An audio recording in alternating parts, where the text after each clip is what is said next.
Welcome back. The North Dakota men's basketball team dropped both road contests last week against some of the top teams in the Big Sky in Eastern Washington and Idaho. But though the losses are tough, Brian Jones and his team are looking to get back on the winning track in this weekend's homestand.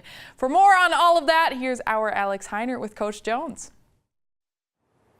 Thanks, Kelly. Well, Brian Jones, another week on the road for UND men's basketball this past week. Tough games against Eastern Washington and Idaho. Couldn't avenge earlier season defeats to those two squads. Two very different games, but the same result in the end. Yeah, both. They are different because one team is pretty simple offensively, but can really shoot the basketball. The other team is an older team, physical, really wants to go inside consistently. And that's, to me, it was Thursday night. They jumped on us early. We did not show a lot of toughness and resolve to get back in the game, but I thought Saturday we started well. Yeah. Got in foul trouble, and four starters were on the bench late in that first half, and that's when they made their run. So we got to be able to withstand the storm with that, but also when you go to your bench, those guys, they've done a great job. It's just that game, they weren't able to make some open shots, and they gave them a lot of rhythm going into halftime, and I think that was the difference. They had a lot of juice coming out of second half. Even though I think we weathered some things that first 4-minute game, it still came down just to foul trouble, lack of size for us on the inside, and they really wore us down as the game went on. Yeah, you mentioned the Eastern game on Thursday, and that quick start, they were up 17-2 before you could blink. What really helped them get that initiative in the early going in that contest? They made a couple contested shots and just got some confidence, and that was the thing. I wanted to see if our guys would respond, and I didn't call the timeout because I want to see them band together and show some toughness. And sometimes you have to do that as a coach. I want to see, all right, they got themselves into this situation, so how can they get themselves out?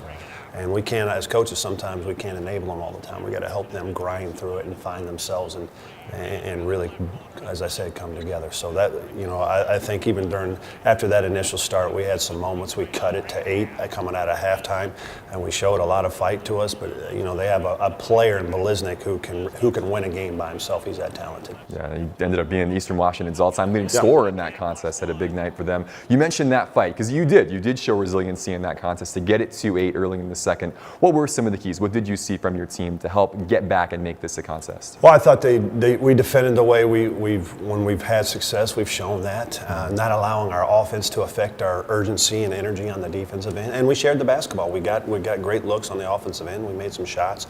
That's been the key to our good play this season. But now, it's more about these guys understanding that and doing it consistently for 40 minutes. I think that's where this team struggles at times, is just understanding that consistently. It shouldn't be that hard, but sometimes it is with this team. Sure. Eastern able to pull away a bit in the second half and earn the 95-71 win. As you said, I'm sure the stress for that group coming into Saturday was a better start, and you got that and more against the Vandals on Saturday. Yeah, it was more about showing up and really competing from the start and not feeling sorry for ourselves. I think that's an easy thing to do for anybody who's having a tough season or a tough go. But I think that, to me, these times develop us as men, as young men, as a team. They develop you. They either destroy you or develop you, and that's what we're always on them about. These times are developing to help you become a better person, a better teammate, a better team. So stand up and really compete the way we know you're capable of doing. And I thought they did, but again, it just foul trouble and their size as the game wore on really it wore us out. It exposed us for our lack of depth in our front line. Yeah, you mentioned that foul trouble. It seemed like that was the key to their comeback. He led by as many as 16 with about 7 minutes left or so in that first half, and they were able to chip away from the free throw line and eventually take the lead at the half. When you see some of those, inconsistencies in play, does it come down to just little things like that? A couple of guys get in foul trouble, and then it's just tough to maintain the course. Yeah, or is there more to it than that? Yes and no. It is. It's key foul. Gino Crandall, our point guard, kind of the head of our snake. Connor Avance, the anchor to our defense, and even to the anchor to our offense. Those are two big key pieces. But it was multiple guys. Marlon Stewart was in foul trouble as well, another ball handler. So we just had guys playing out of position. But then it comes down to shot selection. All right, these guys are off the floor. I think they've made a couple in a row.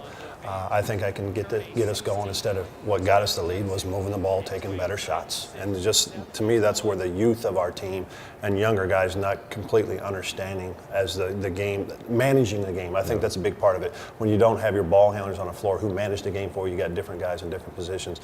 Managing the game, they're not comfortable doing it. They're not mature enough in doing that yet because they haven't had enough repetition in doing it. I think that's it kind of all comes in together. Yeah, the Vandals able to extend their halftime lead, ended up winning the game 96-71. 71 on Saturday. And, you know, it's been a long road. That was the end of a 4-game road swing for you. You now get to come back home. First home game since the middle of January, coming up this weekend against Montana State and Montana.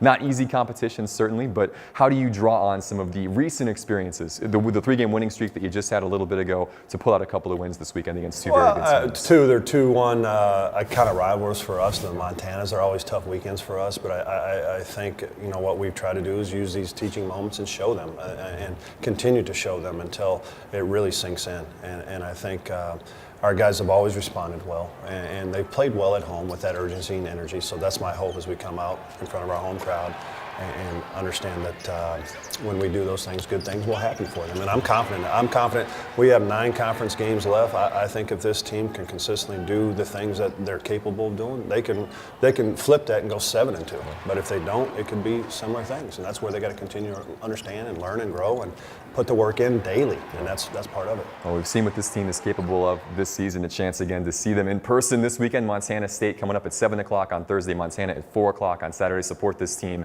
here at the Betty this weekend. Brian, best of luck this weekend. And again, thanks again for the time. Appreciate it. Kelly, back to you. All right, thanks, Alex. And if you can't make it to the Betty tomorrow or Saturday, you can find links to live audio and video of those games on UNDsports.com. Coming up next, we'll bring it to West Fargo, where Jody Norstead has another North Dakota high school report. And this one is pretty special. Don't miss it. Stay right here.